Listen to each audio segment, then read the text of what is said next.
S ಪ್ರಥಮ ಅವಕಾಶ ಆರಂಭಗೊಂಡಿದೆ ನೋಡಿ.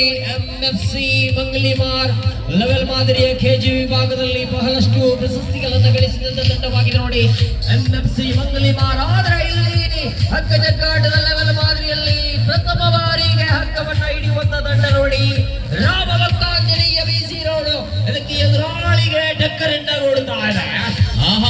ಸಮಬಾಲದ ತಂಡ ನೋಡಿ, ಸಮಬಾಲ ತುಂಗವಿರುವಂತಹ ತಂಡವಾಗದ ಎರಡು ತಂಡಗಳೇ ಬಾರಿ അതിമനോഹരമായ കാഴ്ചയാണ് കാണുന്നത് പ്രിയമുള്ളവരെ. ഒരു വഞ്ചിക്കാരൻ വഞ്ചി തുണിയുന്നതോടെയ പിറകോട്ട് പോകുന്ന കാഴ്ചയാണ് കാണുന്നത് പ്രിയമുള്ളവരെ. മംഗലിമാരെങ്കിൽ ಅದ್ಭುತವಾದಂತ ಪಂದ್ಯಕೂಟ ನೋಡಿ. ಅಲ್ಪವಾಗಿ ಇಂಚಿಂಚಾಗಿ ಸ್ವಲ್ಪ ಮಟ್ಟಿಗೆ ಜಯ ಅಂಕಣದ MFC ಮಂಗಲಿಮಾರ್ ಕಡೆಗೆ ಧಾವಿಸ್ತಾ ಇದೆ ಹಗ್ಗ. ಆದರೆ ರಾಮ ಭಕ್ತಾಂಜನೇಯ ಬಿಸಿ ರೋಡು ತಂಡ ಈ ಬಾರಿ ಜಯವನ್ನ ಕಸಿದುಕೊಂಡಿದ್ದಾರೆ.